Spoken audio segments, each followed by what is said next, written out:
Olá, sejam todos muito bem-vindos ao Que Lê é Essa. Eu sou Carla Albuquerque, que tem hoje aqui comigo a ilustre presença da querida delegada Luana Davico, que veio de Brasília para São Paulo, é lógico que para outros compromissos também, mas aproveitamos ela porque é uma mulher aí que faz um trabalho bastante importante nessa questão da violência contra a mulher. Seja bem-vinda.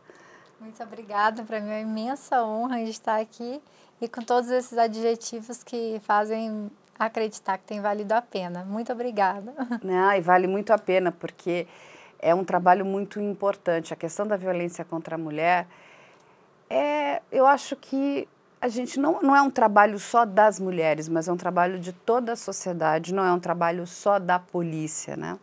Porque eu digo sempre que quando a polícia precisa intervir, principalmente a polícia civil, né, porque um crime já se estabeleceu ali. Então, a gente sempre fala muito do efeito, mas a gente tem que entender a causa. E, infelizmente, esses crimes acontecem dentro de casa, a grande maioria deles. E a polícia não entra dentro da casa das pessoas. Correto, doutora? Exatamente. A luta de defesa de direitos das mulheres, dessa busca de proteção, ela é uma construção da sociedade, isso é um dever de todos nós. Ruth Bader, né, que é uma das maiores juristas do mundo, que estava ali na Suprema Corte, ela falava sobre isso, sobre o ideal de construirmos uma geração que lute pela próxima geração. Então, eu quero ter do meu lado não só mulheres, mas toda a sociedade envolvida em garantir essa igualdade, essa oportunidade, essa inclusão. E essas leis que estão aí nascendo, elas, embora estejam codificadas dentro do que a gente chama do nosso contrato social, vamos viver em sociedade, então vamos dispor de leis, ela ainda é muito enfrentada nos diálogos dos dias a dia que a gente convive. Então, ainda há uma espécie de resistência injustificável da sociedade de aceitar a presença dessas leis. E é importante a gente conscientizar as pessoas por que essa lei está aqui, qual a importância dela. Não é simplesmente uma lei para destruir o homem e colocar a mulher em um pedestal, porque também tem uma frase que fala que o pedestal que a mulher foi colocada antigamente, na verdade, era uma gaiola. E hoje a gente descobre isso. Não, exatamente, isso é muito importante, porque não se trata de uma guerra, não é? Mas se trata de uma questão de humanidade, porque quando a gente levanta esses números, e são números muito trágicos, são números muito altos, não é? A gente precisa entender até por que isso acontece. De novo, a gente está sempre muito preocupado com o efeito, mas a gente tem a causa e o efeito, né? O efeito, infelizmente, é quando aquele determinado crime aconteceu, mas a gente não trabalha a causa. Né? Por que isso ainda continua acontecendo? É lógico que quando a gente fala, né, por exemplo, nós estamos aqui hoje em São Paulo, mas poderíamos estar em Brasília, nos grandes centros, né, onde você tem hoje já toda uma questão da sociedade, inclusive que vem lutando contra isso, não só de mulheres, mas de homens também. Sim. Mas quando a gente caminha para alguns setores do nosso país que tem dimensão continental, a gente precisa lembrar isso, e dentro do Brasil nós temos vários Brasis, né? O Brasil do Sul não é o mesmo Brasil do Nordeste, do Norte. Então, cada região do nosso país, ela tem uma especificidade. E a gente também precisa entender isso. Perfeito. Mas quando a gente começa a analisar tudo isso, começa a entender como é que as pessoas pensam e por que elas continuam pensando dessa forma, e a gente vai caminhando para até, né, regiões mais remotas, aonde inclusive essas práticas têm sido aumentadas, isso é muito triste, porque a gente olha aqui, nós estamos em São Paulo, o número de feminicídios e de violência contra a mulher é muito alto, mas quando a gente compara com uma cidade do interior, menor, em proporção, ela é muito maior. Muito maior. E cultural, né? Às vezes isso. Exatamente. Então, quando eu vou falar de legislação de mulher, inclusive sou professora, eu não consigo ô Carla, entrar na Lei Maria da Penha, por exemplo, falando lá em 2016, foi sancionado. Eu gosto de contextualizar o que você falou. Vamos ver o que está por trás. Por que essa lei existe? De onde ela surgiu? E ao contrário do que as pessoas imaginam de um processo legislativo, que a gente estava conversando, quem propôs a Lei Maria da Penha? Quem que é a grande protagonista? Quem foi o senador? Quem foi o deputado? E quando a primeira coisa que eu falo para os meus alunos é que não existiu, você começa a entender a importância da lei a partir do momento que não houve um deputado, não foi um senador, não foi um processo legislativo no qual estávamos acostumados, que está na Constituição Federal. Pelo contrário, tudo começou com uma sanção internacional do Brasil. O Brasil foi condenado pela Comissão Interamericana de Direitos Humanos, no caso da senhora Maria da Penha, e que também não foi a Maria da Penha que entrou com recurso para a corte, como hoje está comum, eu vou em tal lugar. Mas o livro que ela escreveu, Eu Sobrevivi, que chegou a uma ONG de proteção a mulheres, que levou o caso dela até a comissão. E a gente está falando de um caso de 1980, em que foi desaguar em uma lei de 2006. Olha o processo, o quanto tempo essa mulher teve que viver isso.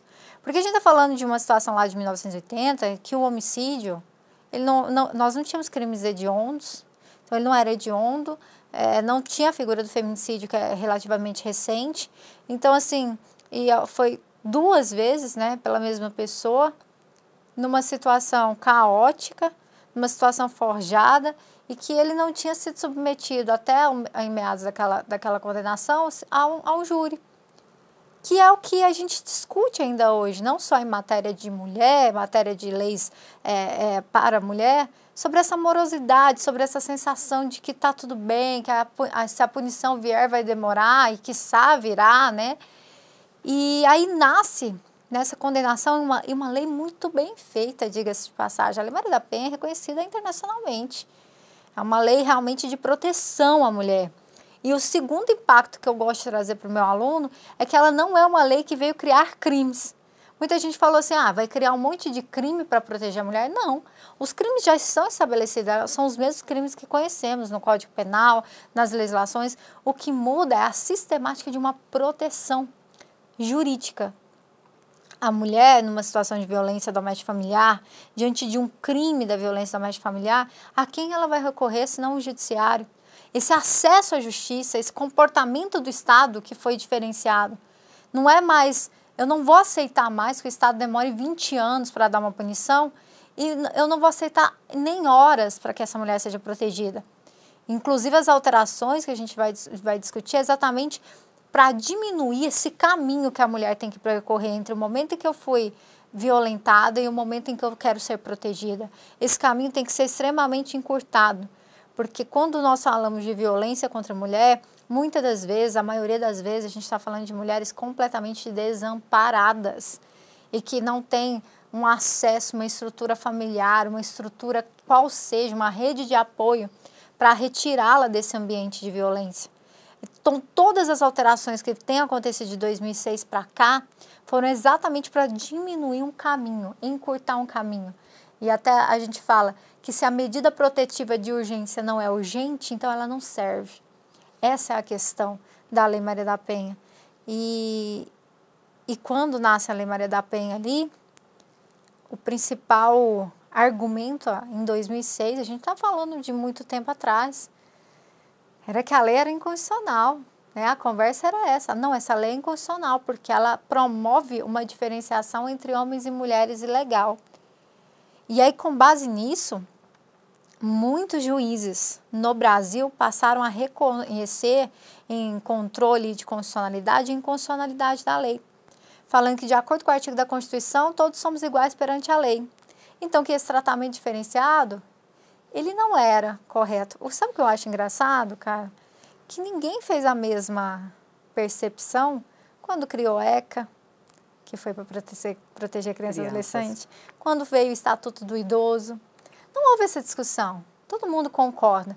Mas quando veio uma lei para proteger mulher, parece que ali quebrou um paradigma muito grande. Mas aí deixa eu lhe fazer uma pergunta aqui, né, Luana? O que acontece, né? Hoje ainda nós temos majoritariamente, né, um parlamento que é composto, né, pelo gênero masculino, vamos colocar assim. E é muito difícil porque são dores, né, muito peculiares das mulheres, é o que você falou.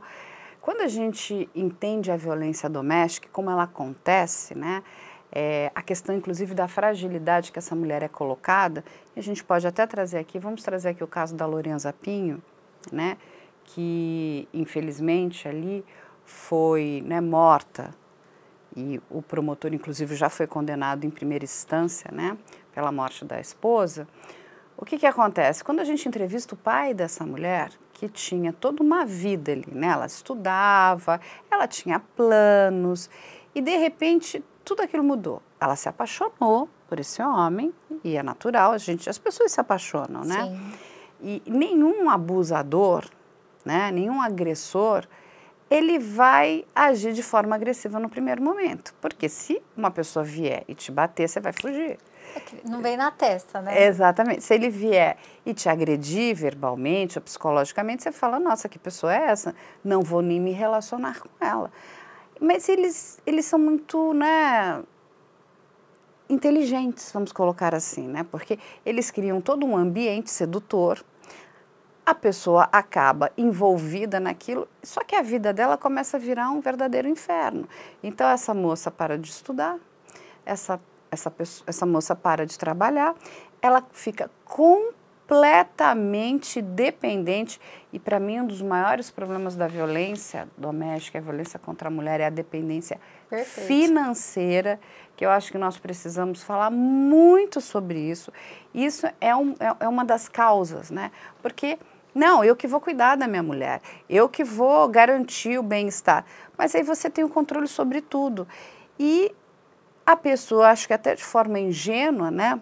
A gente escuta, enfim, é uma frase muito infeliz. Não, mas ela está se aproveitando do meu dinheiro. Será que ela está realmente se aproveitando? Ou ela foi envolvida naquela situação? Porque eu não consigo encontrar. É lógico que a gente vai encontrar aproveitador, mulher, homem, enfim, né? Temos aí, inclusive, os estelionatários. Mas quando a gente para pensar, né? É criado, né? As pessoas ainda têm aquela ideia, né, do príncipe encantado, eu vou me apaixonar, ele vai cuidar de mim. E assim, não vamos julgar, a gente precisa entender, porque quando a gente acolhe essa mulher, a gente entende aonde ela se meteu, só que aquela coisa, aquele é o momento que depois que ela está completamente, né, fisgada, aí aquela personalidade muda. Aí é um monte de filho. Aí ela fala o seguinte, como é que eu vou deixar essa situação? Ele tem uma posição importante, eu tenho 5 filhos, eu não tenho profissão, eu não tenho independência financeira, eu tenho vergonha porque eu fui alertada pela minha família. Minha família me mostrava que eu estava indo para um caminho errado. Aquela pessoa, ela está dentro de uma situação tão difícil, né, que a gente chama daquele pântano emocional, que ele manipula ela da forma que ele quiser. E o que acontece? No final, aquela princesa, né, aí a pessoa acaba, ou muitas vezes, usando bebida, remédio. Termina no que a gente está acostumado, né, culpabilização da vítima, que é isso que o Brasil faz o tempo todo, e não só em matéria de mulher, né, se você é assaltado, mas o que você estava fazendo naquele lugar? Ah, mas você que isso. Então, assim, a gente tem uma revitimização em matéria de direito e criminologia no Brasil que ela é gritante. E o que você fala é muito importante, mas a verdade é que ninguém quer entender. Todo mundo quer praticar comportamentos padrões, relatórios padrões para os problemas. E não entende que os problemas são plurais, são individuais e devem ser analisados. Quando eu falo que todos os juízes passaram a entender a ideia, é porque eu quero dar uma noção para as pessoas que de A a B, do cara que não tem talvez o mínimo de conhecimento, a juízes no nosso país vieram com o mesmo argumento absurdo de que a lei era inconstitucional. A ponto de que, na época, teve que o presidente da República, na época, que era o Luiz Inácio Lula da Silva, entrou com uma ADC para que o STF falasse assim, e aí, essa lei é constitucional ou inconstitucional? o STF teve que dar uma aula do básico do direito que nós que somos juristas conhecemos, que é o princípio da isonomia, que Rui Barbosa já falava que igualdade é tratar igualmente os iguais e desigualmente os desiguais. Então que a lei, ela, do ponto de vista da igualdade material ou igualdade fática, ela obedecia completamente o princípio da isonomia, exatamente porque estamos inseridos numa sociedade que ainda cria e neutraliza violência contra a mulher. Você precisa entender, você homem ou mulher, e eu sei que é mais difícil para o homem, porque em algum momento dessa história, os homens pegaram a Lei Maria da Penha para colocarem como se fosse um inimigo, porque eles estão me taxando todos os homens de inimigo. E esse não é o ponto, tá? A gente vai discutir sobre as novas alterações, que inclusive foram de iniciativa da Simone Tebet, e ela fala isso na justificativa da lei. Precisamos entender que a Lei Maria da Penha não é para punir homens, e sim para proteger mulheres. E quando eu falo isso, você que é homem tem que entender que acima de qualquer coisa eu tenho que proteger uma mulher. E essa pessoa que está sendo punida, independente de ser homem ou mulher, porque a Lei Maria da Penha, ela protege a vítima, mas o autor pode ser homem e pode ser mulher. Sim. Não é uma lei voltada simplesmente para agredir, para combater o homem, não é uma lei taxada, é uma lei feminista, pelo contrário, tá? É uma lei de realmente observar na constância cultural e social do Brasil que nós normalizamos violência contra a mulher desde sempre. E se a gente quer falar de doutrinação, que tanto está em moda, porque nós, mulheres, somos doutrinadas a comportamento desde sempre e somos silenciadas o tempo todo. Doméstica, violência doméstica vem exatamente da capacidade de domesticar algo, que é o mais comum de se acontecer numa relação entre homem e mulher, é do homem em relação a essa mulher, mas pode acontecer em outras situações, nós temos situações plurais. Essa capacidade de você fazer a mulher ser manipulada, dela desfazer dos seus sentimentos, dela aceitar um papel de secundário, dela abrir mão das vontades, dos desejos, dela se submeter, né? Por isso que eu tenho um problema com a palavra submissão, porque é realmente uma submissão dessa mulher a um comportamento de aceitar chantagens, violência psicológica, violência patrimonial, violência sexual, violência física, a ponto, Carla, de que em delegacia eu já tive que tirar mãe e pai de perto da vítima porque falaram que ela não era para denunciar o marido porque dar um tapa era normal. Nossa, isso é muito triste. Então, isso eu tô falando de Brasília, tá? Porque as pessoas exatamente pensam que isso vai acontecer no ribeirinho do Amazonas, no interior do Sul. Não, isso acontece debaixo do nariz. E a Lei Maria da Penha, ela não tem ótica nem cultural, ela acontece em qualquer camada da sociedade. Sim. O tempo todo, em diversos graus, em diferentes formas, mas elas acontecem. Então, assim, a análise que fazemos culturalmente do Brasil ainda é um país que não dá essa ascensão à mulher, que ainda luta contra essa emancipação feminina, que aí virou os broadcards de empoderamento, etc. Eu não me interesso a palavra que eu estou aqui, porque agora a gente cria preconceitos com as palavras, né? Aí não gosta da palavra empoderada, aí não gosta da palavra feminista. Não me interessa qual a palavra que você queira usar. O que eu quero falar é de liberdade. É que sabe o que acontece, Luana? Nós estamos falando de seres humanos. Perfeito. E aí nós resolvemos separar os seres humanos por gênero. Mas todos somos seres humanos. Todos. Homens e mulheres. Sim. Adultos e crianças, somos seres humanos. Então, quando um determinado grupo de seres humanos está sofrendo, nós precisamos olhar para esse grupo, entende? Exatamente. E aí, eu acho que a gente pode trazer aqui para o debate uma questão que é muito importante. Quando a gente olha esse comportamento inadequado, né, de um homem em relação a uma mulher, a gente precisa entender como é que esse homem foi criado. Também. E se a gente não colocar de novo a questão da causa dentro dessa conversa, nós não vamos resolver.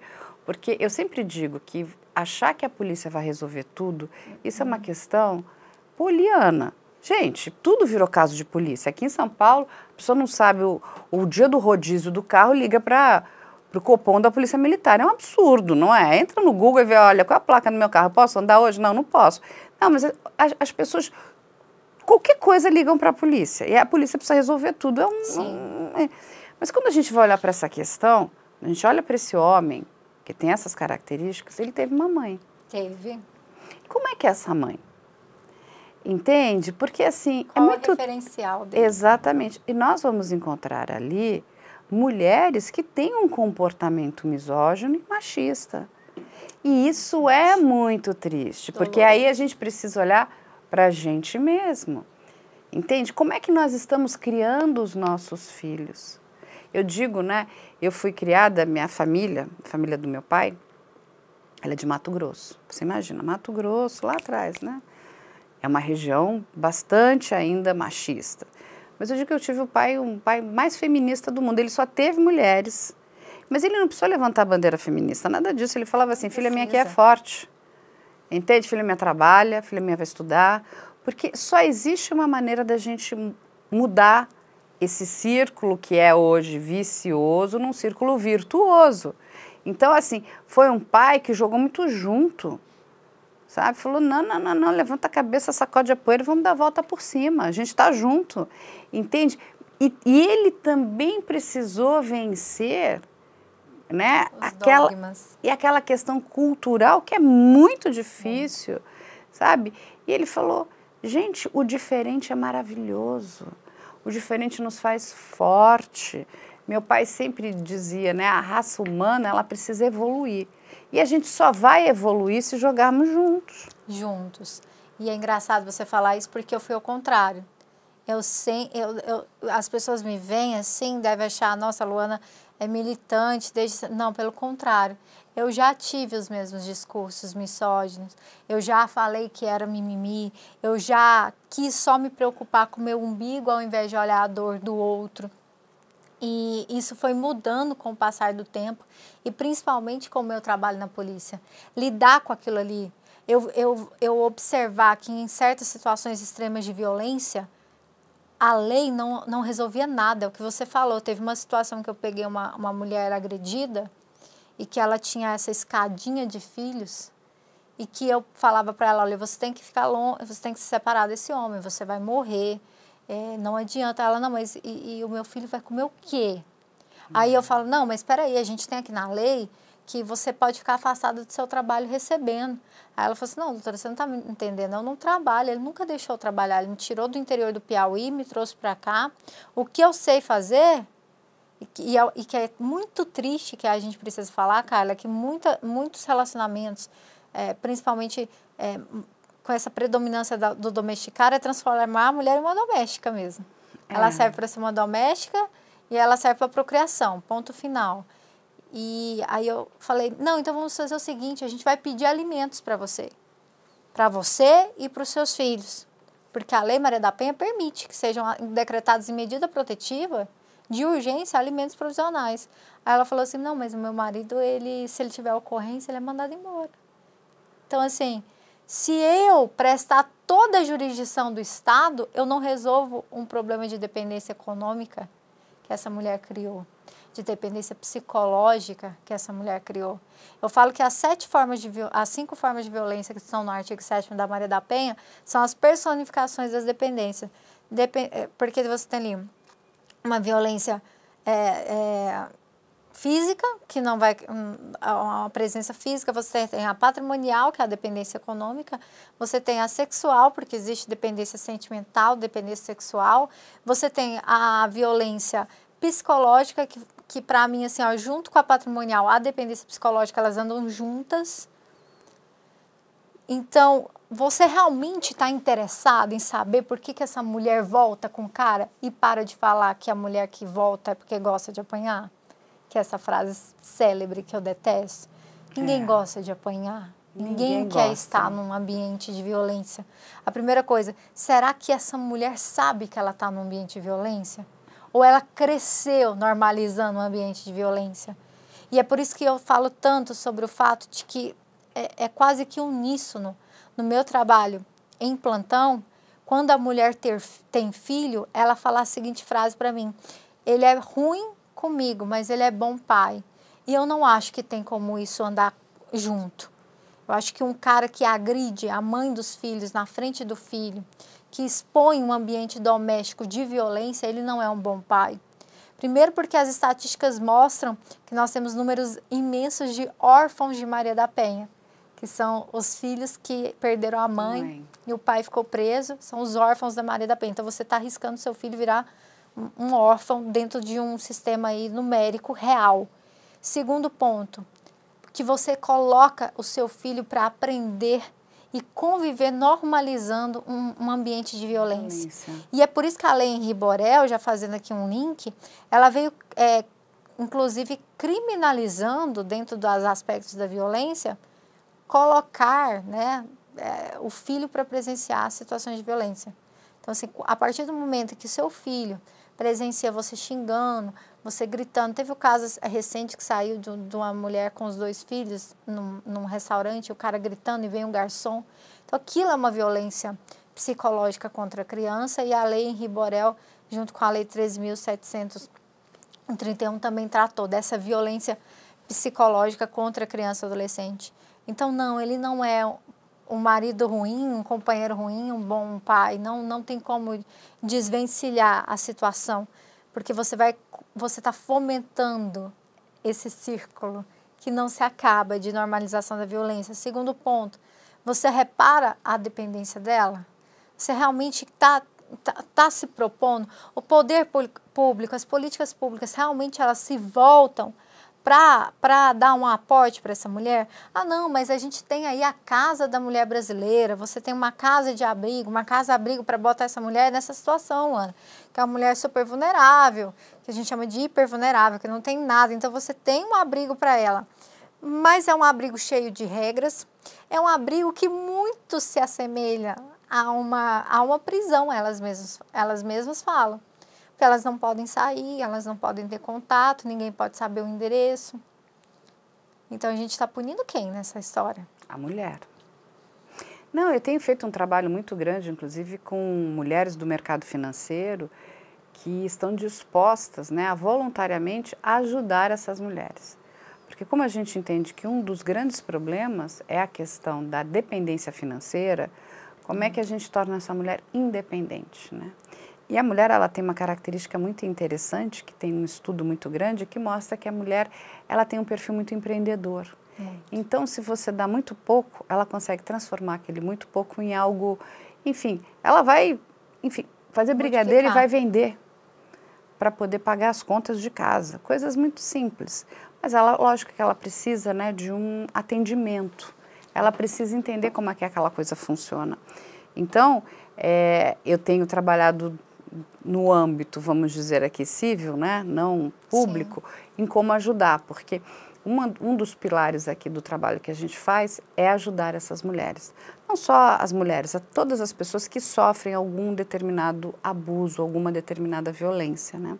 E são muitas violências. É lógico que a violência contra a mulher, ela é altíssima, como da mesma forma é a questão, né, do estupro de vulnerável. Porque quando a gente fala de estupro, as pessoas acreditam que as mulheres é que sejam as maiores vítimas e, infelizmente, são crianças de 0 a 12 anos. A ideia de estupro da nossa sociedade é aquele desconhecido do beco, né? E não é assim, não é o desconhecido do beco. Não, está dentro de casa. Exatamente. Olha o problema, que aí a gente chega dentro da casa da pessoa. E como resolver essa questão dentro da casa das pessoas? Porque, né, o Estado não tem jurisdição dentro da casa de uma pessoa. A polícia pouco pode atuar dentro da casa de uma pessoa. É muito diferente, eu sempre digo aqui, está tendo roubo de carros. Aí as pessoas fazem boletim de ocorrência, denunciam, você pode criar, né, um programa, olha, vamos colocar aqui um efetivo para combater isso. Mas como é que você vai colocar um efetivo de policiais dentro da casa das pessoas? É o que você falou, ela volta atrás, ela tem medo, porque no fundo ela tem bom coração, ela pensa, não, mas eu vou prejudicar essa pessoa, ele é pai do meu filho, da minha filha, como é que eu vou explicar isso lá na frente? Existe alienação parental, São tantos os problemas que se a gente não discutir isso, e eu tenho encontrado, né, uma gama muito grande de homens muito dispostos a trabalhar junto, né, nessa questão. Porque não se trata de uma questão de feminismo ou de machismo. Eu outro dia tive até uma discussão um pouco acalorada com um grupo, né, feminista, porque elas diziam todo homem é um potencial estuprador. Eu discordo disso. Eu discordo que todo homem é um potencial estuprador. Eu acho que isso é uma questão cultural. Qual é a educação que você dá para aquele homem dentro de casa? A construção do que a gente chama de patriarcado, que é outro nome que ganhou aí vários adereços de repulsa, não é a ideia de sempre construir a imagem do homem como vilão, mas a imagem de que você tem que aceitar que na nossa sociedade nós vivemos de dominação desde sempre. Então você tem sempre um grupo dominante em cima de um grupo que foi o dominado e que isso perdurou por anos, anos e anos. E na nossa sociedade aqui, eu vou falar do Brasil, esse grupo dominante, ele foi composto lá no período da colonização de homens brancos e burgueses, nem sempre era sequer o detentor do poder econômico, era do título mesmo. E aí, o que eu tento fazer com que as pessoas compreendam é que essa criação de que os padrões perfeitos e os padrões que dão certo e o que deve ser utilizado é o padrão baseado no masculino, ele é ruim para todos, não é só para a mulher, ele é ruim até para o próprio homem, que qualquer atribuição que corra daquele padrão, ele é deslocado. O homem não pode demonstrar sentimento, ele não pode chorar. Essa pressão para o homem ser provedor, faz com que a maioria dos problemas psicológicos masculinos envolvam a questão de patrimônio. Essa questão de que o homem, no desempenho, no que tange a sexualidade, também vem com padrões de tamanho de órgão sexual, padrões de comportamento na cama, padrões de que o homem não pode ter certos XYZ busca de prazer, ao ponto de que numa população mais idosa de homens, ao invés de gastar dinheiro com saúde mental, eles gastam dinheiro com Viagra. Isso é o que eles botam na balança, né? Isso é uma pressão da sociedade por um desempenho, porque a virilidade do homem é marcado nisso aí. Né? O que demarca a grandeza do homem, baseado em virilidade, em quantidade de filhos, em procriação. Então, assim, é algo que é ruim para o próprio homem. Imagina para uma sociedade, para os próprios inclusos, ele consegue ser excludente.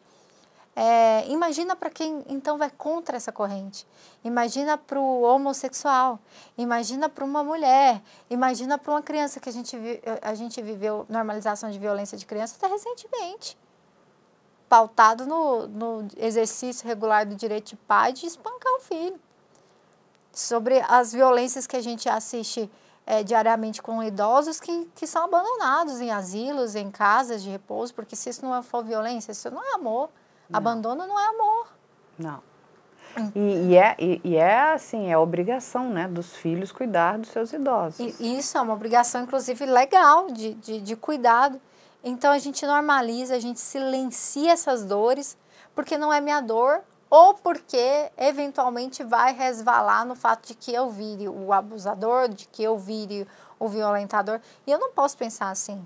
Eu preciso olhar para o outro. E a Lei Maria da Penha, ela cria esses mecanismos baseados exatamente nessa visão. Ela sabe que a mulher vai na delegacia, mas as coisas dela ficaram na casa dele. E o que ela vai fazer?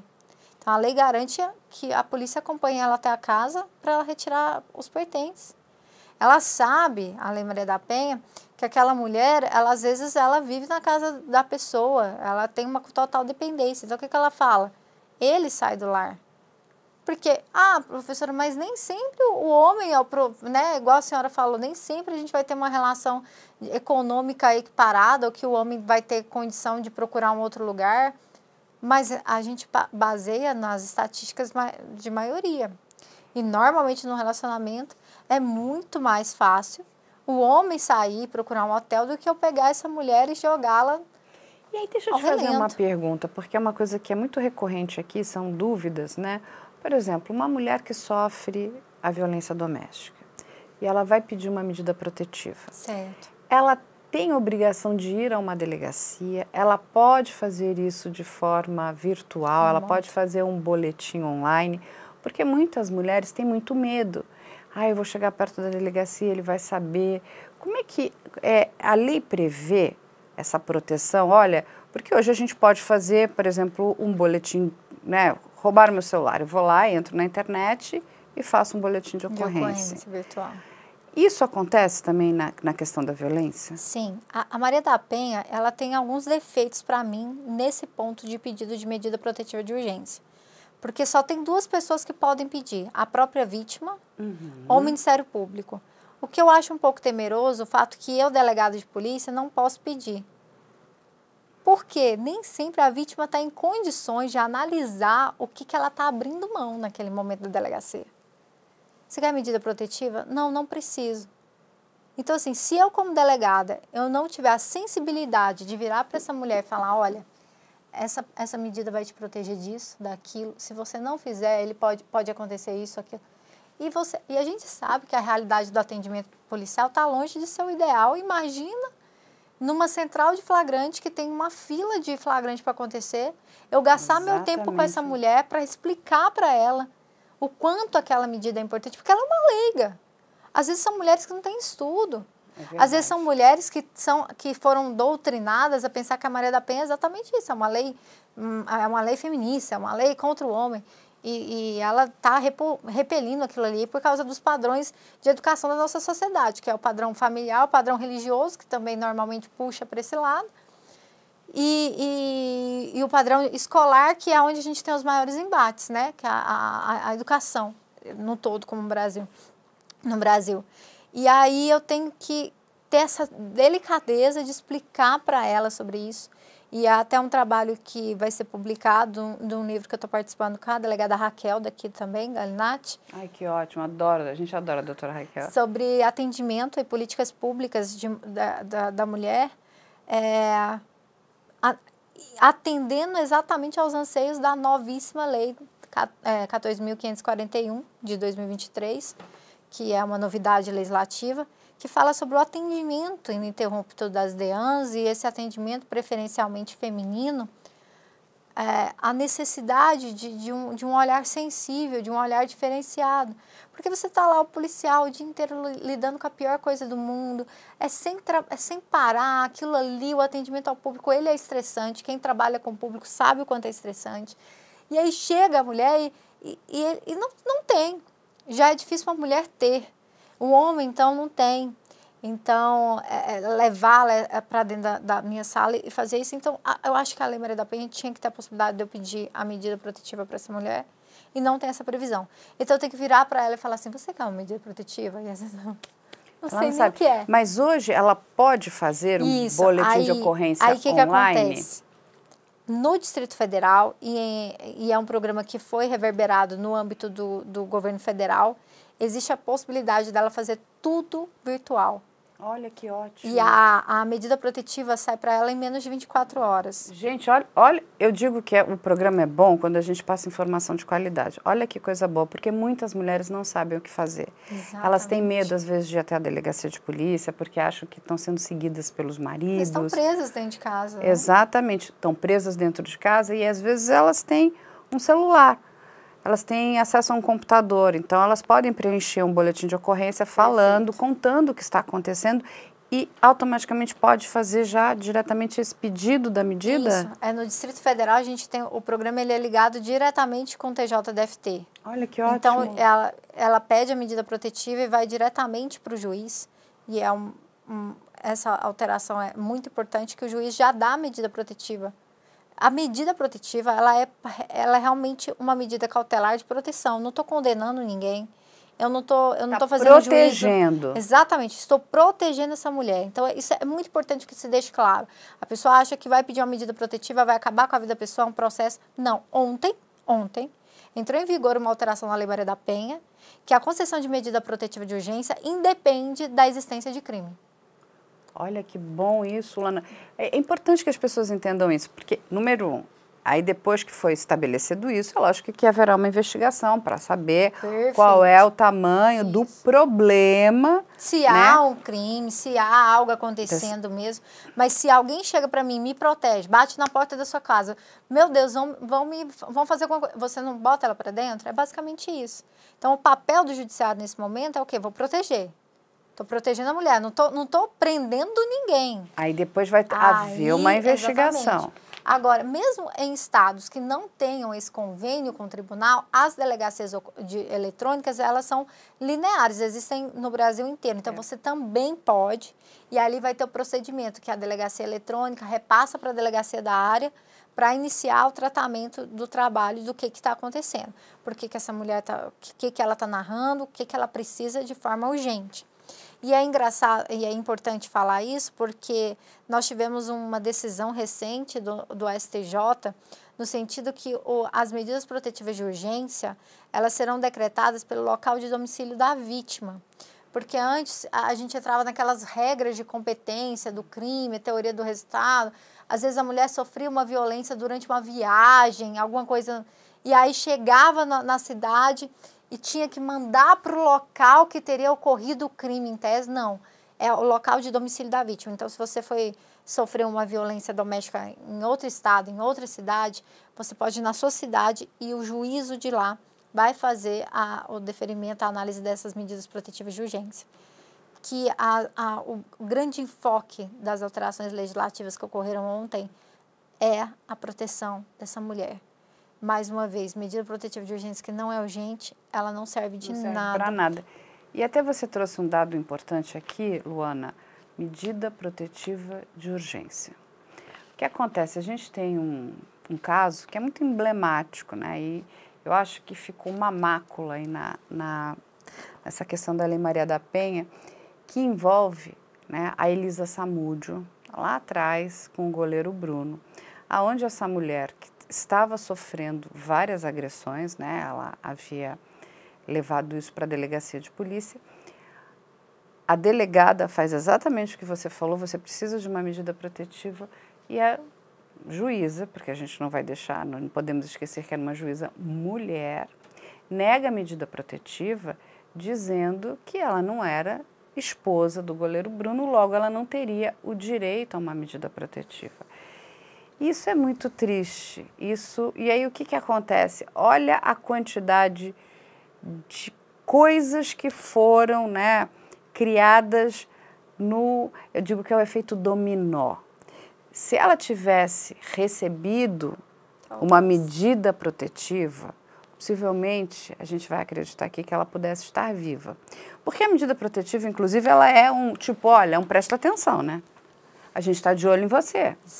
Quando ela não recebe, o outro lado, que de alguma forma está cometendo alguma violência contra aquela mulher, ele se sente mais, foi lá, pediu, não conseguiu, então tá tudo liberado, eu posso fazer o que eu quiser. Recebi o alvará aqui, né, da juíza. E é uma juíza mulher, então assim, é uma falta de uma sensibilidade, inclusive, por que tem que ser só a esposa? Isso está errado, não está? Então, graças a Deus, a construção desses entendimentos mudou muito, mudou consubstancialmente. Porque, como eu falei, desde o momento do nascimento, a Lei Maria da Penha ela só recebe enfrentamento. Ela chegou clara, líquida e certa. Mas no que se pode interpretar, ela sempre foi interpretada contra a mulher. Então, é o que, inclusive na justificativa do projeto de lei, é deixado muito claro que o judiciário ainda é machista. Porque quando você olha os dados, tá? O machismo que a gente está usando é de ir contra a mulher, tá? Para o pessoal ficar bem claro, de que todas as interpretações, quando você chega no judiciário, é contrário à própria Lei Maria da Penha. E por isso que houve uma necessidade de você praticamente retirar a possibilidade de brechas na Lei Maria da Penha. Então, a primeira coisa que foi ficando clara são as interpretações das relações do artigo 5º. O artigo 5º fala que o sujeito passivo, ou seja, o autor e vítima, tem que ter uma das 3 relações. Primeiro, que seja um ambiente doméstico, ou seja, num ambiente de trabalho, num ambiente de convívio, esse tipo de ambiente, e que foi necessário, inclusive, súmula, para deixar claro que eu não preciso de coabitação. Segundo, o ambiente familiar, que eu acho que é o mais fácil de ser interpretado, já que ele é amplíssimo. Então, é companheiro, parente, mãe, tio, tia, sobrinha. Então, o ambiente, os ligados por laços de sangue, por afinidade, qualquer tipo de parentesco, que são forma de violência do âmbito familiar. E, por fim, a relação íntima de afeto. Quando se concebeu a relação íntima de afeto, no primeiro momento, entendeu-se é o casamento. Até passar, não, em relação íntima de afeto, eu não preciso de uma formalização de um relacionamento. Eu não preciso de rotular. O que eu tenho certeza é que não pode ser uma relação efêmera, algo que eu conheci numa balada, beijei hoje, não chega a transformar numa relação íntima de afeto.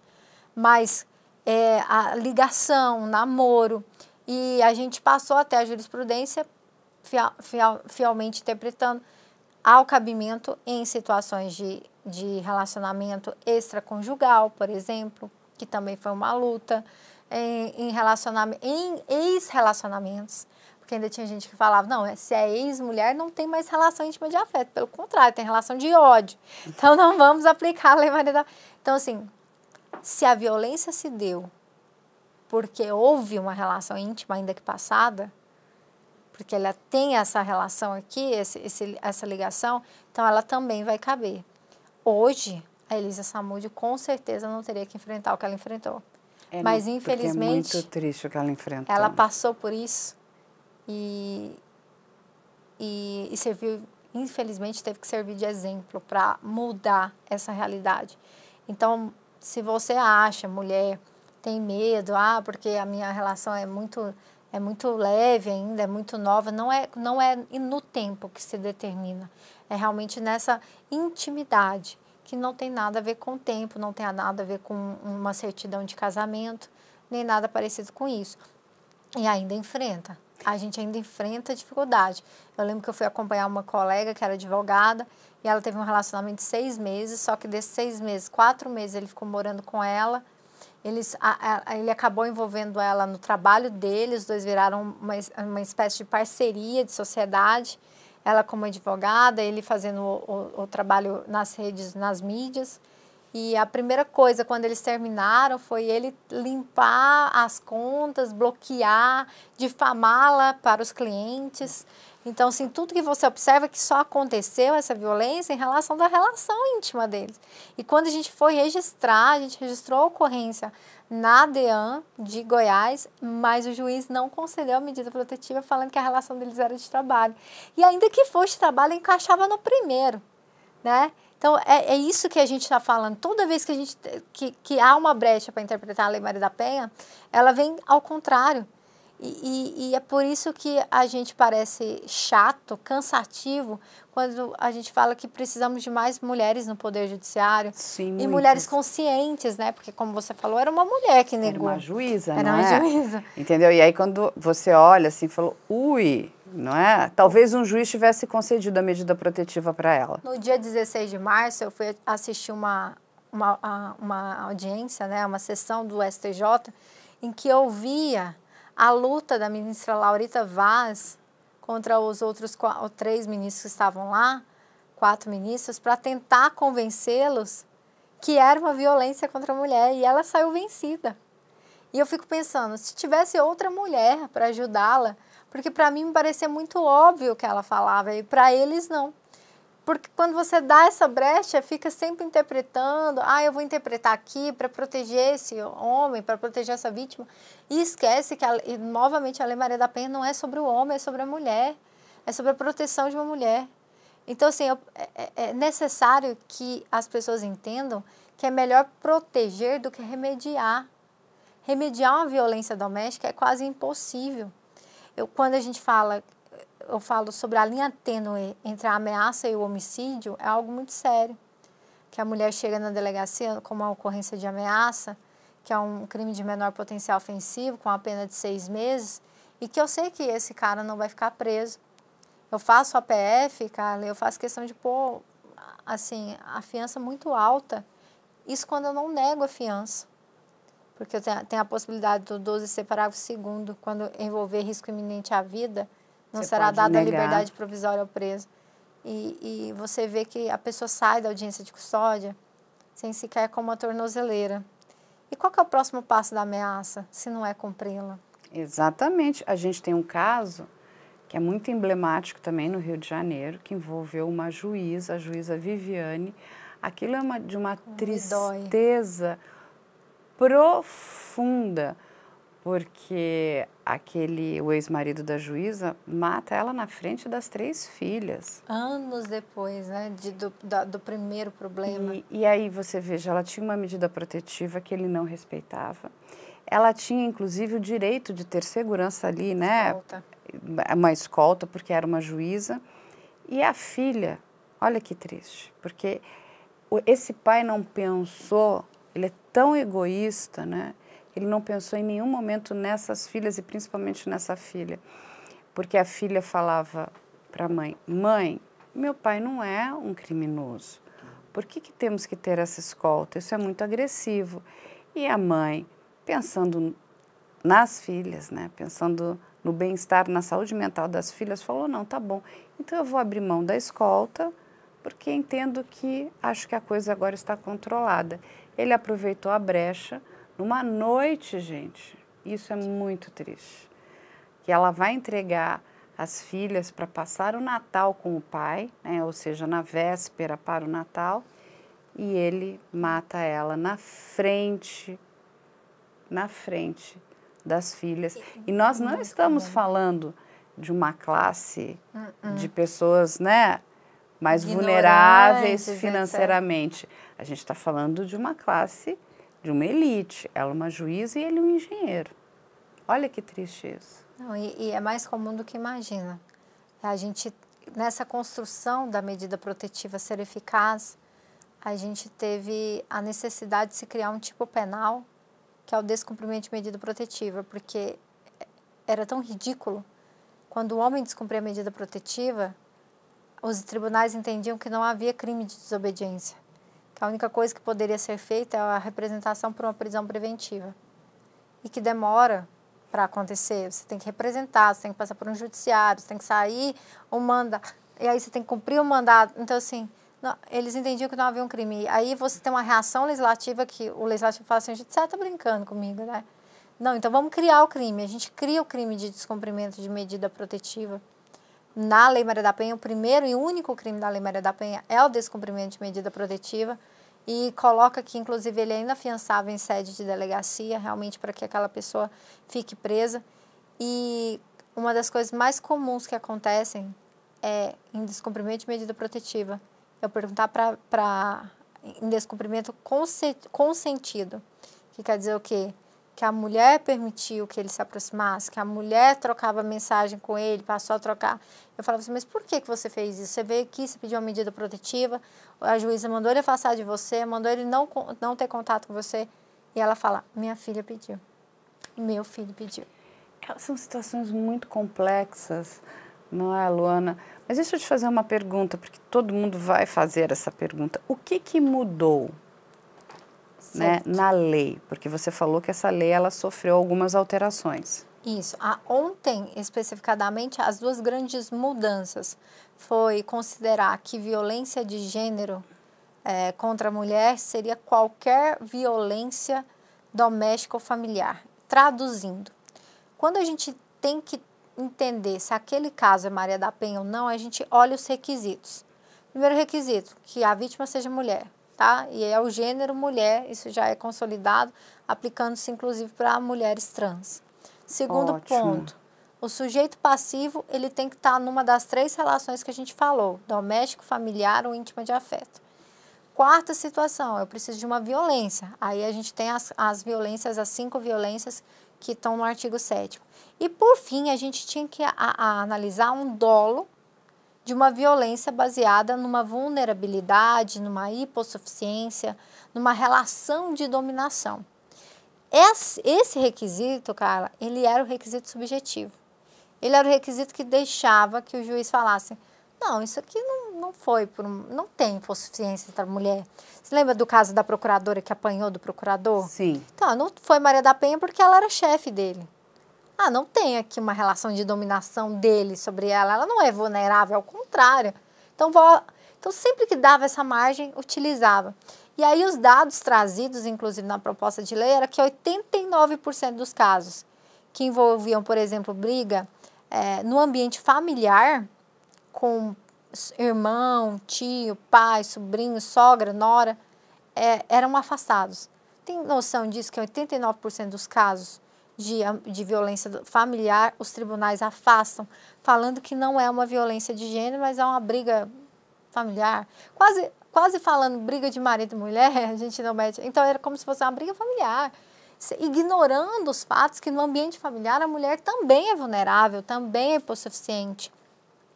E aí, essa alteração passa a determinar que não há mais essa interpretação.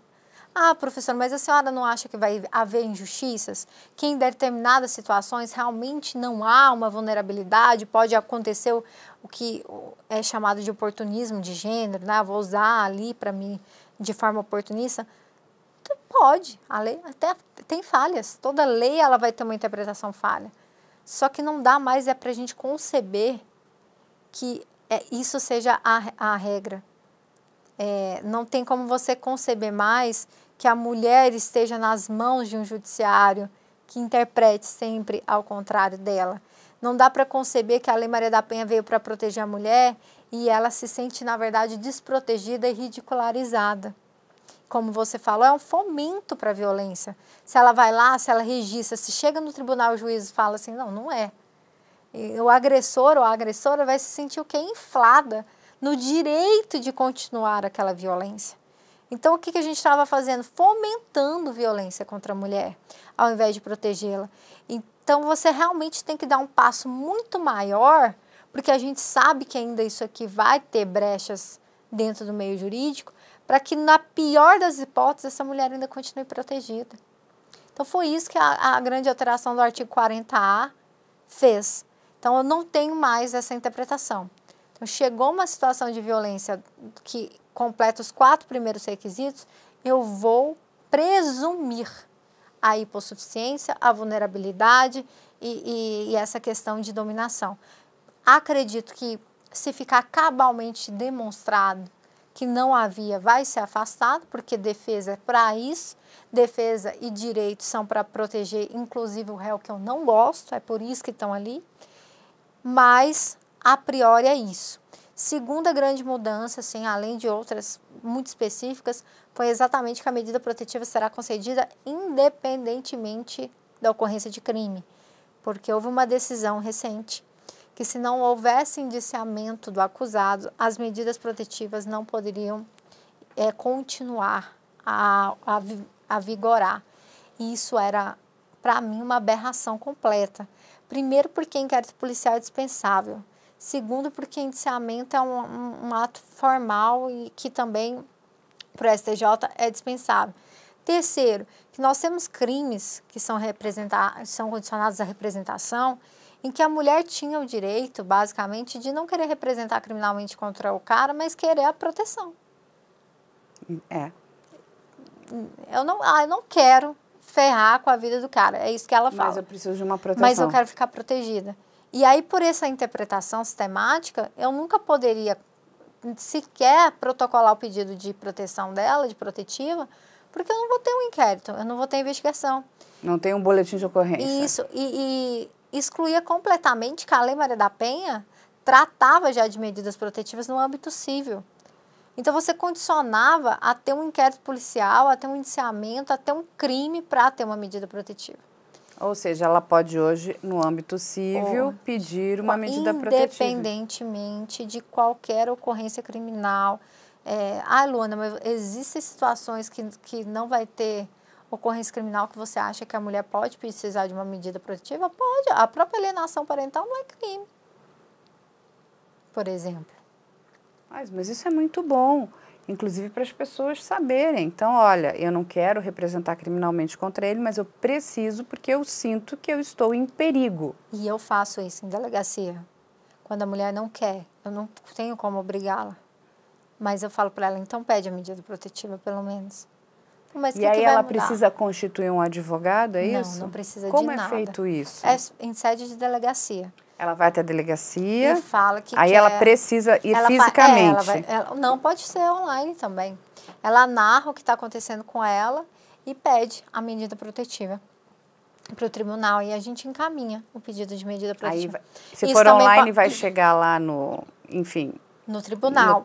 Pode ser feito via Defensoria Pública. Entendi. Pode ser feito no próprio fórum. Então, assim, o aspecto de proteção da mulher... que está cada vez mais amplo e facilitador. Que bom isso. A 10.541, a 14.541 de 2023, ela veio falando isso, que sobre a gente promover um atendimento especializado, ininterrupto, preferencialmente feminino, para essa mulher. E aí, nessa lei, 14.541, o grande tchan dela foi as DEANs terão funcionamento 24 horas. Que eu não acho que é o grande tchan dessa lei, sabe, cara? Pelo contrário. Eu acho isso até um pouco piadista. Você falar que essa lei determina que as DEANs vão funcionar 24 horas quando você tem DEAN em 7% do país.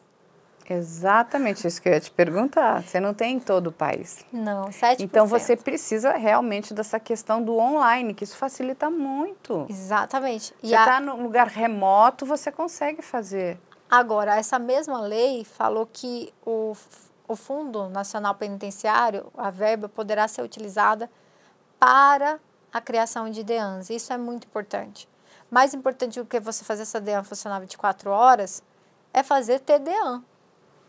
Então, assim, vamos fazer com que esse Fundo Nacional realmente vire as delegacias de atendimento de proteção à mulher. Outra coisa muito interessante dessa lei, ela determinou um convênio com a Defensoria Pública de forma a dar um tratamento multidisciplinar na delegacia. Para que essa mulher chegue na delegacia, ela também tem atendimento da Defensoria Pública, atendimento psicológico, atendimento jurídico, exatamente para a gente prevenir o ciclo de violência, né, que começa com tensão, a agressão, a lua de mel, e aquilo ali fica eternamente, e coibir essas dependências psicológicas, essa necessidade de saúde mental, porque pode ter certeza que uma mulher em violência doméstica, ela tem um comprometimento de saúde mental. Sim, ela está, a gente enxerga, ela está embotada, né, ela está... Então, essa lei, a 14.541, ela vem exatamente com essas partes, para mim, que são essenciais, que é a disponibilização do fundo para a criação de DEAN e esse convênio aonde tiver. Então, quando você tiver uma DEAN, você não vai estar mais em uma delegacia, você está em um atendimento multidisciplinar. Isso é incrível. Isso é maravilhoso. Isso é muito necessário. E, além disso, ela fala sobre esse atendimento preferencial feminino e eu estou fazendo muita tecla sobre isso, porque ainda nas polícias militares do Brasil, você tem limitação de vagas para mulher. Então, só entra uma porcentagem de mulher, 10%. E com essa lei, eu não vejo mais como se sustentar. Porque se eu quero dar um atendimento preferencial feminino, eu parto do pressuposto que eu tenho que ter mulher. Sim. Se eu tenho 11% de mulher na Polícia Militar e eu não viabilizo a entrada de mulher, eu estou sendo contra a lei. Então, a primeira coisa que acredito é que vira um argumento para derrubar. Não estou falando que é também para não ter, mas se você bota 10%, não fica viável. E outra coisa, eu também não posso obrigar, Carla, que toda mulher que entre na polícia, ela tenha que ir para uma DEAN, porque aí você é uma violência de gênero contra aquela mulher também. A mulher só vai servir para entrar na polícia para ir para a DEAN. E a gente já tem esse embate interno de uma mulher que quer trabalhar numa repressão de drogas, numa coisa... E ela quer estar lá e não, mas você vai para... Então, a gente está condicionando o trabalho da mulher somente para a DEAN e isso também não é o correto a se fazer. O correto é você ter multiplicidade e poder andar em consonância, tanto com a vontade da mulher de cá quanto a vontade dessa mulher policial. Não, e as mulheres policiais, aqui eu conheço várias, elas são sensacionais. Não que os homens não sejam, eles são incríveis também, mas as mulheres são sensacionais. Assim, eu conheço cada policial, seja ela militar ou seja ela civil. Gente, essas mulheres são incríveis. Incríveis. São destemidas, elas querem realmente fazer a coisa acontecer. Isso. É impressionante, elas têm garra, né? Elas são ali... a gente não quer usar a palavra empoderada, né? Mas elas são poderosas, vamos dizer, no sentido de... assim, é muito interessante. E sem perder, ao mesmo tempo, a doçura, né? Porque você fica imaginando, não, porque vai ser policial. Não, olha você. Olha que delegada linda, maravilhosa, educada. Você não precisa se transformar, né? Porque a gente começa a criar, né, aqueles estereótipos. Você sabe que esse foi o porquê de estar na internet? A pessoa pensa assim, por que um policial vai estar na rede? Ele tinha que estar escondido, infiltrado. Porque eu queria ser para as mulheres hoje o que eu procurei e eu não encontrei. Queria ser uma referência, né? E é muito importante. Porque a referência que eu tinha era que eu não tinha cara de polícia. Eu não serviria para ser polícia. Mas eu não tenho perfil para ser polícia. Você sabe o que é interessante? Mas existe cara de polícia? Não, aí eu falo, né? Existe cara de engenheiro, existe cara de médico, é qualquer um. É que nem outro dia a gente estava aqui lidando, né? Psicopata tem cara? Não. Até porque é uma questão né, do corpo. Não, quando a gente para pensar, né? O monstro, né? O monstro, ele tem cara? Não. Quando a gente estuda até o caso do Jeffrey Dahmer, né? O canibal americano, ele tem cara de monstro? Ele é um monstro. Ele foi um monstro. Não. Loiro, de olho azul, pele branca. Apresentável. Falava muito bem, tranquilo, calmo, né?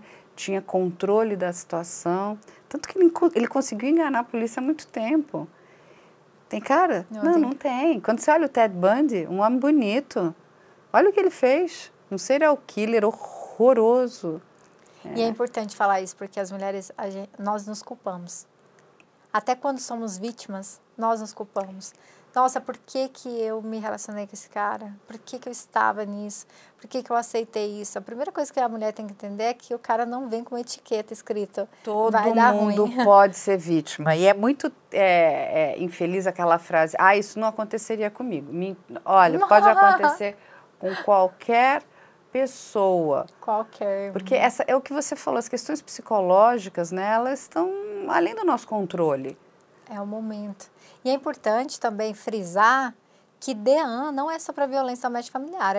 A lei, ela trabalha tanto com a violência doméstica familiar, com crimes cometidos em razão do gênero, como, por exemplo, feminicídio, e também qualquer crime contra a dignidade sexual contra a mulher. Então, qualquer crime, independentemente de ser um conhecido ou um desconhecido, ele vai ter essa abordagem pelas delegacias de atendimento à mulher. Não tem delegacia de atendimento à mulher. A lei determinou que seja dado o mesmo tratamento nas delegacias comuns que vão ser dados em DEAN. Ou seja, esse atendimento célere, ininterrupto e preferencialmente pelo sexo feminino. Então, fica tranquila que você também vai poder ter essa atenção. E aí a gente tem a 14.542, colocando as mulheres dentro do SNE, que é o Sistema de Cadastro de Emprego, aquele sistema federal que como prioridade dentro do sistema. Então, a partir do momento que você foi vítima de violência doméstica familiar, dentro desse sistema você tem prioridade, há uma reserva de 10% de todas as vagas que tiver para essas mulheres em violência doméstica familiar, e se elas não forem preenchidas, para mulher. Então, primeiro mulher em violência doméstica familiar e depois segundo mulher. Então, também foi uma alteração promovida junto, elas saíram em combinho. E tem a 14.540, que é a lei de punição, de remediação do assédio sexual. Explicando, essa lei, ela nasce de um projeto de lei que foi quando começou a ter aqueles episódios no Senado de assédio contra deputada, senadora, que pegou no seio de uma senadora, de uma deputada. E a discussão se baseava no seguinte, em dados catastróficos, que dentro do âmbito da administração pública federal, os casos de assédio são inúmeros, e aumentou 6.000% nos últimos anos, 6.000%. Só que a punibilidade era mínima, 2%, 4% a ser instaurado alguma coisa. Então, ali nessa necessidade de que haja um refreamento desse comportamento de assédio sexual, foi que se colocou essa lei. E aí é o seguinte, a lei começa com o assédio sexual, que, embora não seja um termo exclusivo do meio jurídico, na sociedade assédio é qualquer forma de toque, de inquietação, de atingir fora do que a pessoa permitiu. No jurídico, no termo jurídico, é o 216A do Código Penal, que envolve essa necessidade de ter uma hierarquia entre patrão, empregada e, recentemente, professor e aluna, entendido. Então, uma troca de vantagem, né? Uma vantagem sexual. Ah, se você quiser ser minha funcionária, tem que, né, se sucumbir. Do professor, ah, se você quiser melhorar sua nota, é só sair comigo. Esse tipo de comportamento. E que é um crime com uma pena ridícula, de 2 anos. Mas aí, compreendendo que no âmbito da administração do trabalho, a mulher não sofre só assédio sexual, a lei foi ampliada para qualquer forma de violência sexual. Exatamente. Então, ela implementa que devem haver procedimentos para poder impedir e combater o assédio sexual / violência sexual em todo o âmbito da administração pública. Então, são protocolos para a proteção dessa mulher. Eu acho que aqui em São Paulo, o governador ele falou sobre protocolo de impedimento e aplicou também para bares, restaurantes, né? Ele adentrou com uma necessidade de comportamento no âmbito privado. Essa lei, ela trabalha com o âmbito público. O poder público tem que ser o primeiro a dar o exemplo. É o poder público que tem que ser o primeiro a combater os casos de assédio e de violência sexual dentro do trabalho, que é muito mais comum do que se imagina. Eu acho que, se a gente for levantar dados, nós vamos ter dados alarmantes de mulheres que viveram algum tipo de importunação sexual, de violência sexual no trabalho e não denunciaram por medo de perder o emprego, por medo de não serem ouvidas, por medo do que ia acontecer. Então, você vê que você acaba estimulando o silenciamento dessa mulher, as cifras negras dentro da sociedade, a subnotificação de casos, exatamente porque a mulher não se sente protegida, sequer para denunciar a própria violência. Então, esse protocolo vem aí para fomentar, olha, vamos proteger essa mulher e vamos fazer protocolos para casos de violência sexual no âmbito do poder público. Gente, olha que maravilha, quanta coisa, quanta informação que a delegada Luana Davico trouxe aí para a gente. Nós vamos deixar aqui também essas informações, né, de telefones, de sites, como é que as pessoas procuram a Defensoria Pública, inclusive, para poder pedir o auxílio e a ajuda. Ai, só uma coisa que você falou. A lei, a 14.541, mandou criar um telefone que a mulher possa ligar direto para a delegacia. Olha que ótimo. Então, a gente vai colocar todas essas informações, números de telefone, de sites, porque, assim, temos que ajudar. Não adianta só dizer, olha, você... Outro dia eu estava passando uma informação, você teve seu telefone roubado, e aqui tem muito em São Paulo, né? E o DEIC, ele vai recebendo esse material e fica disponível para que as pessoas voltem, inclusive, né, recuperem aquele determinado equipamento, o seu celular. E muita gente não tem seguro, então acaba que é um grande prejuízo. Só que a vítima precisa ir até lá para dizer, olha, eu tive esse o meu bem que foi furtado, foi roubado, explicar quais são as características e verificar se está lá nos achados, né, nas apreensões que eles fazem. E não só para celular, mas eles encontram joias, relógios, computadores. Eu outro dia estava vendo foto até de instrumentos musicais, tinha um saxofone. Sim. Então, assim, mas a vítima precisa ir até... Mas a gente precisa explicar onde é, como é que eu faço, eu chego e falo com quem, né? Eu digo, meu celular foi roubado, né? Então, a gente precisa a mesma coisa aqui. Muito bem, vai na defensoria, mas como que eu chego na defensoria? Onde é a defensoria? Porque a gente fala coisas que são muito comuns para nós, mas... para a grande maioria das pessoas, elas não sabem nem o que é. Qual é o número, né? Tem um site, tem um link, e aí eu acho que a gente tem que deixar essas informações todas aqui para facilitar a vida das pessoas, e é lógico que sempre tem um número nacional, né? Para essas coisas, e tem os regionais para os estados, inclusive para as cidades. Muito obrigada por você ter vindo, Luana. Adorei te eu. conhecer pessoalmente. A gente já se conhecia muito virtualmente. Virtualmente. Não é verdade? Eu vou deixar aqui as suas redes sociais.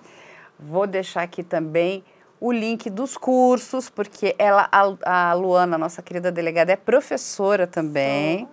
Não é isso? Para formação de delegados, juízes, não é isso? Isso, em carreiras jurídicas e policiais. Exatamente.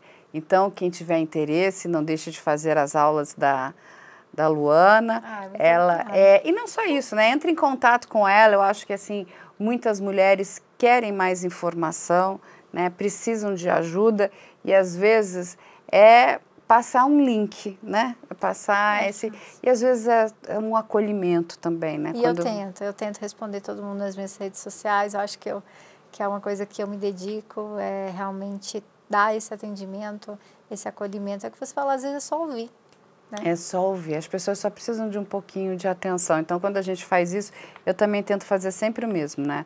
Dar atenção para as pessoas, tentar ajudar, passar alguma informação que seja relevante. Tem muitas coisas que a gente, às vezes, não tem como ajudar, né? Porque são questões alheias à nossa vontade, mas informação a gente sempre vai passar. Eu acho que esse é um pilar importante aqui. Vou deixar aqui também as nossas redes sociais, né? E o e-mail que todo mundo conhece, que é op@mijalento.com.br. As pessoas mandam muitas sugestões, querem tirar dúvidas. A nossa produção está aí de portas abertas para receber as pessoas. Parabéns. Parabéns para você também que está fazendo. É maravilhoso. E ela vai voltar mais vezes a São Paulo e sempre que voltar, virá aqui conversar conosco. É um prazer.